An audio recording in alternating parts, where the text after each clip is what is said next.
Don Alex Fierro, muchas gracias por atendernos esta videollamada. Esta entrevista es con la finalidad de adelantar una materia de universitaria de gestión pública. Mis compañeros y yo le pretendemos hacer unas preguntas muy sencillas y pues mis compañeras Giselle Rojas, Giselle Murillo y Mateo Chitiva eh, eh, queremos entrevistarlo. Muchas gracias. Con gusto. Bueno, buenas noches, señor Alex. Le cuento, como para iniciar, pues quisiéramos saber un poco más de usted, que nos cuente brevemente quién es y cómo llegó más o menos a involucrarse con la política. Bueno, buenas noches para cada uno de ustedes. Yo Gracias. soy José Alexander Fierro Guayara, un hombre de 49 años, vinculado políticamente al municipio de Puerto Gaitán, el municipio petrolero más importante de este país, y el municipio de mayor proyección agroindustrial para Latinoamérica y el mundo. Y yo creería que al final de cuentas eso va a terminar siendo el gran colchón del desarrollo económico desde lo agroindustrial para el país y para Latinoamérica. Yo la verdad Ok. es que desde que tengo uso de razón estuve vinculado al tema político, ¿no? Porque mi mamá y mi papá fueron personas muy activas en el tema político del municipio. Tuve la fortuna, soy el menor de 9 hermanos y tuve la fortuna como hijo menor de poder formarme universitariamente y eso me llevó pues obviamente a tener un contexto de mundo un poco diferente al que se tenía para la época en la jurisdicción de nuestro municipio. Y yo hoy creo que esa oportunidad de poder salir y conocer diferentes partes le permiten a uno poder llenarse de experiencias y de ver cómo el desarrollo de otras partes del país y del mundo y logra entender uno por qué se desarrolla. Entonces, eso me llevó a estar vinculado como al tema político detrás de los alcaldes que habían sido electos por voto popular en el municipio, de pertenecer a un equipo político durante muchos años y estar detrás bambalinas me permitió tener algo que es clave, absolutamente clave en el tema de lo público y es la experiencia. Entonces, eso me llevó justamente como a querer luego buscar la forma de postular mi nombre para hacerme elegir. Ok, muchas gracias. Quisiéramos saber en qué periodo más o menos fue su elección al municipio. Yo ejercí como alcalde del año 2016 al 2019, las elecciones siendo en el año 2015. Ok. ¿Y por qué decidió lanzarse a la alcaldía? O sea, ¿qué lo motivó en ese momento como a tomar la decisión? Yo fui secretario social del alcalde al que sucedí y resulta que esa secretaría manejaba casi el 70% administrativamente de lo que era ese gobierno. Tenía muchas subsecretarías y yo pues obviamente sin haber tenido la experiencia de haber sido funcionario, logré como conectarme muy bien en cuanto a la responsabilidad como funcionario y conectarme muy bien con las comunidades. Eso me llevó justamente a poder pensar en que esa palomita que me dieron casi de 2 años largos ahí en el puesto, pues me permitió poder construir relaciones desde lo social y lo comunitario y a la vez poder demostrar de que pues podíamos tener la capacidad suficiente para poder asumir esa responsabilidad de manera directa. Ok, ¿y en ese momento algún partido político lo respaldó o se lanzó como candidato independiente, por así decirlo? Miren lo curioso, yo les dije que yo pertenecí por más de 20 años a un grupo político. Me formé universitariamente bajo esa ala política, pero cuando quise postularme, el grupo político no vio con buenos ojos mi aspiración y literalmente me cerraron para la época todos los avales o la mayoría de los avales de los partidos políticos establecidos en el país. Solo me quedaba uno y me tocó competirlo muy fuerte, que era el Partido del Maíz, el Movimiento Social Indígena del país. Y ese me tocó hacer una lucha porque fue el único que me dejaron. Entonces eso me llevó justamente a poder hacer desde ese momento, desde la pre-campaña, porque ni siquiera estábamos en campaña, no había podido inscribirme porque no tenía el aval de un partido. Me cerraron absolutamente todas las Dios, alternativas de partido. qué difícil. Bueno, don Alexander, mucho gusto igual, mi nombre es Giselle, entonces lo que nos vienes contando, pues lo voy a recalcar un poquito, en que si tú recuerdas cuántos votos tuviste aproximadamente y sí, aproximadamente cuántos votos llegaste a obtener. En esa época la población no era tan significativa como lo es hoy. Nosotros fuimos electos con 5.500 votos. Le sacamos 500 votos de diferencia al segundo. Ok. ¿Y qué consideras pues que fue lo más importante que llegaste a lograr durante tu administración, durante tu periodo? Nosotros hicimos un trabajo de base con los programas sociales. Yo recibí, por ejemplo, el programa del adulto mayor con 150 beneficiarios. El programa del adulto mayor es el que consiste en poder llevarles un tema de alimentación, de recreación a los adultos mayores del municipio de Puerto Gaitán. Y al terminar mi ejercicio de gobierno lo terminamos con casi 2.000 beneficiarios. Y por primera vez en la historia del municipio y del país logramos incluir al adulto mayor indígena. ¿Por qué ese énfasis? Hombre, yo lograba, además que hay otra particularidad. Cuando yo tuve la fortuna de hacerme elegir como alcalde, fue la primera vez que una persona nacida y criada en ese municipio era alcalde de su casa. Por eso justamente yo conocía mucho la ruralidad del municipio, de los municipios del país. Generalmente viven en unas situaciones económicas muy difíciles. Si en el casco urbano se padece, pues imagínense en la zona rural, donde no hay incidencia petrolera. Al ver ese adulto mayor relegado, abandonado, solo, y que la situación económica pues de la ruralidad es difícil. Entonces buscamos que programas como estos, al poder tener un abuelo beneficiario, literalmente con ese mercado comía la familia 15 días. En la óptica de hacer infraestructura para el desarrollo educativo, que yo considero que nosotros hicimos una apuesta muy importante por eso. No nos dedicamos tanto a hacer un tema de construcción de moles de cemento, sino a querer construir mucho el tema de la formación del ser humano en aspectos lo cultural, lo deportivo, lo social. Hicimos una inversión muy en el ser humano, obviamente, guardando la respectiva necesidad de hacer inversiones en tema de infraestructura de vías, de vivienda, de desarrollo rural. O sea, es un compendio de haber logrado hacer un trabajo de gobierno muy, muy positivo. Comprendo. Y don Alexander, ¿usted me podría decir qué dificultades o retos siente que tuvo que enfrentar como alcalde en su periodo? Y, miren, definitivamente la población flotante, al ser un municipio petrolero, deja un gran impacto de huella en los procesos familiares y en la misma situación de orden público. Nosotros venimos en un crecimiento desaforado del municipio. Nosotros en el censo DANE seguimos apareciendo hoy con 45.000 habitantes. Hoy Puerto Gaitán debe tener cerca de 110.000, 120.000 habitantes. ¿Eso qué ha llevado? A que hayan invasiones, a que el municipio no se pueda organizar de una manera tal de que podamos tener una planificación para que ese desarrollo se vaya dando acorde a lo que hoy es y a lo que definitivamente va a ser Puerto Gaitán en los años venideros. Puerto Gaitán va a terminar siendo la primera gran ciudad de la altillanura colombiana. Entre Puerto Gaitán y la frontera con Venezuela hay 680 kilómetros y nosotros somos la única población de importancia que hay en 680 kilómetros. Eso nos lleva a que tengamos la necesidad de poder organizar y de planificar ese desarrollo urbano, social, económico, financiero y político acorde a esta gran oportunidad que hoy tenemos nosotros. Comprendo. Muchísimas gracias, don Alexander. Don Alexander, buenas noches, mucho gusto. Mi nombre es Mateo Chitiva. Entonces, don Alexander, su merced tuvo una buena relación en el Consejo Municipal y con la comunidad durante su gestión como alcalde. ¿Qué tal? Perdón, no le entendí. ¿Tuvo usted una buena relación con el Consejo Municipal y con la comunidad durante su gestión como alcalde?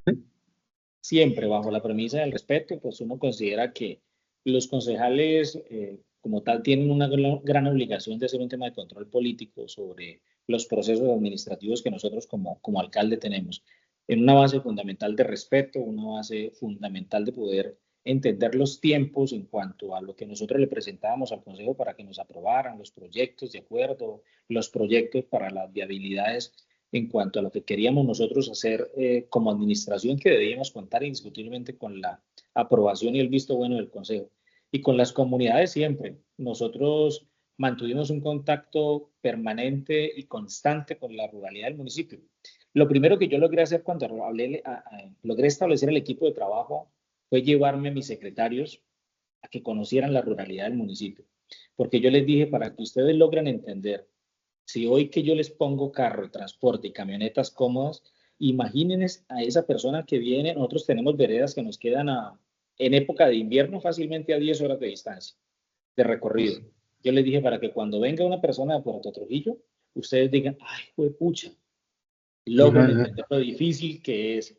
Y funcionó perfectamente, porque la mayoría de los secretarios que empezaron trabajando conmigo, yo creo que un 80% terminaron trabajando conmigo.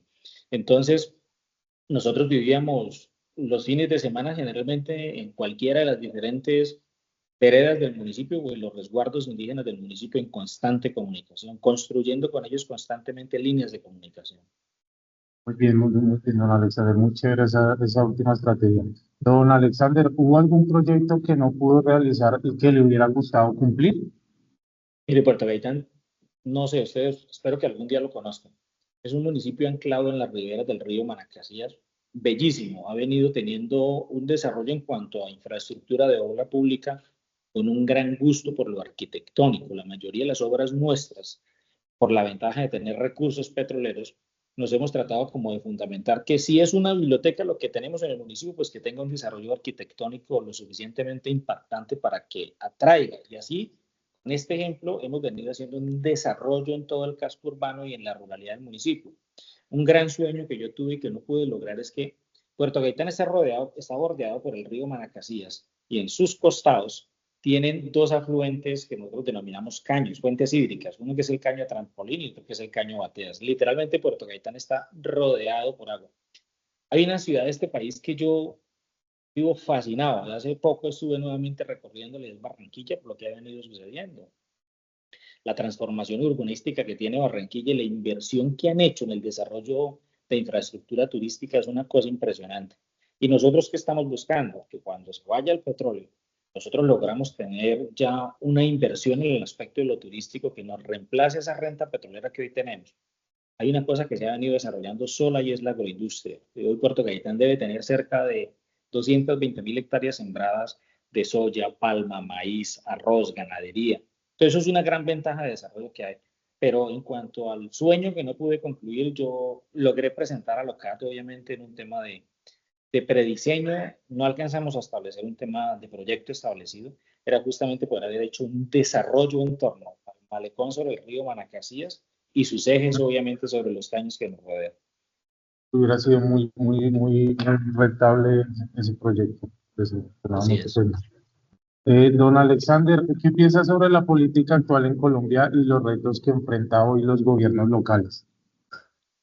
Definitivamente hay una cosa que tiene que aterrizarse mucho en la política y es que tiene que nombrarse o tenemos que elegir, obviamente, a los que podamos hacer, elegir a los políticos que se postulen y que estos políticos logren nombrar funcionarios que logren entender lo que implica ir de un municipio a buscar, a tratar de hacer gestión para los proyectos que podamos hacer. Creo que lo más malo que le ha pasado a la política es el funcionario que llega y se transforma porque le dan una camioneta blindada y un par de escoltas, que para poder atender a la gente de la ruralidad tiene que pedir con 6 meses de antelación una cita. Si nosotros no logramos cambiar a que estos funcionarios se empapen de la realidad que hoy tiene el país fuera de Bogotá, va a ser muy difícil hablar de equidad, de desarrollo, hablar de inversiones que transformen y que le resten espacio a los pocos violentos que hoy seguimos teniendo en el país. Nosotros somos un país de 52, 55 millones de habitantes y cuando uno logra revisar las estadísticas de quienes están conformando hoy los grupos armados, dicen son 25.000. ¿Qué porcentaje es eso de una población de 52 millones de colombianos? Pero son los que tienen las armas y lamentablemente, ¿cómo contrarresta uno eso? Pues llevando inversión, llevando programas sociales que ayuden a cortarle esa brecha a los violentos. Y yo creo que ahora en lo que se avecina para el país es importante. Ya le hemos dado la oportunidad a la izquierda, a la derecha. Yo creo que es el momento de que nosotros, los que hoy podamos votar, lo hagamos por un tema programático, no llevados por las emociones. Yo creo que hoy los funcionarios o los políticos que se hacen elegir por emociones terminan siendo un desastre en el desarrollo de sus gobiernos. Sí, señor. Muchas gracias. Don Alex, por último, de mi parte, ¿se volvería a postular para un cargo político? ¿Cuál Sí, sería? ¿Por qué? Me gustaría en las próximas elecciones que se avecinan poder ser candidato a la asamblea del departamento del Meta como un escañón más para poder ser gobernador del departamento. Listo, don Alexander, muchas gracias. Bueno, Continuamos. Alexander, y quisiera saber si tuviera la oportunidad, ¿qué haría diferente? Si tuviera la oportunidad de volver a ser alcalde. Nosotros cuando llegamos a este tipo de cargos nos endiosamos, le permitimos a los cercanos a nosotros que nos metan en una burbuja y eso es muy dañino para conocer la realidad y poder palpar lo que vive, lo que siente o lo que sufre el ciudadano de a pie. Creería que el poder que genera la oportunidad de hacerse elegir muchas veces nos lleva a cometer ese tipo de errores, a alejarnos un poco de las comunidades. Don Alexander, ¿le parecen importantes estos espacios donde estudiantes conozcan, pues, cómo funciona, cómo es la labor de un servidor público y todo su funcionamiento? Mire, yo creería que los partidos políticos en este país deberían tener este tipo de espacios como escuelas de pensamiento o tanques de pensamiento, porque al final de cuentas son ustedes los que se van a encargar del desarrollo, la ejecución de lo político, lo administrativo o del desarrollo desde lo privado también. Pero si ustedes los jóvenes no logran tener el contexto de lo que es la política, ¿sí? La política en el papel y como la plantean en el Congreso es una cosa, pero lo que nosotros tenemos que hacer en territorio para poderle dar manejo a muchas circunstancias es lo que hace, es lo que ha hecho que de pronto muchos jóvenes no se interesen por este tema. Pero yo sí creo que la juventud de este país tiene que ser mucho más activa, tiene que tratar de vincularse más a los procesos de elección popular. Deben tener indiscutiblemente algo que ninguna universidad le enseña a uno cuando va a ejercer en lo público. Esto se aprende desde adentro, estando dentro de las entidades, dentro de las instituciones. Bueno, y por último, ¿qué mensaje le daría a la juventud, los que quieren hacer parte de esta vía política? Miren, tener la oportunidad de poder servir es una cosa que le genera a uno como ser humano una sensación maravillosa. Cuando usted puede entregarle beneficios a esas familias que en particular usted conoce de toda la vida y que nunca han podido tener una casa. Mire, yo desarrollé un proyecto maravilloso de unidades sanitarias en la zona rural del municipio, porque sabía, ¿sí?, que la mayoría de las familias del municipio de Puerto Gaitán tenían letrinas en pleno siglo XXI, XXII, hermano. Pero cuando usted va y entrega ese bañito, usted ve a esas mujeres, hermano, todos los programas de manuales, voy a hacer aquí un compendio de muchas cosas. Entonces, cuando usted llega a uno, hoy llega a la ruralidad del municipio y pide un baño prestado, yo pido el baño prestado solo para ver cómo está el baño que nosotros construimos. Entonces, la señora aprendió a hacer el bordado para hacer el tapetico y la cosa que decora el sanitario, el tapete del baño, pintan cada nada, estas infraestructuras y los mantienen bonitos. Hoy yo creo que se hace necesario el despertar y el sentir social, aprovechando la coyuntura muchas veces de esos vacíos de poder que aún existen. Y creo indiscutiblemente, hermano, que la fuerza motora de la juventud tiene que enfocarse definitivamente a aprender. Aprender esto tiene que hacerse es con base a las experiencias. Bueno, don Alex, queremos agradecerle la oportunidad. Eso fue todo lo que teníamos por preguntarle. Le cuento que yo sí tengo la oportunidad de conocer Puerto Gaitán y comparto totalmente que es un espacio muy hermoso de nuestro país y de verdad queremos agradecer que nos haya brindado este espacio. No, con todo gusto. Y no dejen en saco roto el tema de lo público. Hoy lo público necesita de la juventud de este país para poder avanzar, transformar y mejorar mucho lo que logramos hacer nosotros. Muchas gracias. Con todo Muchas gusto. Gracias, gracias. Alex. Feliz noche.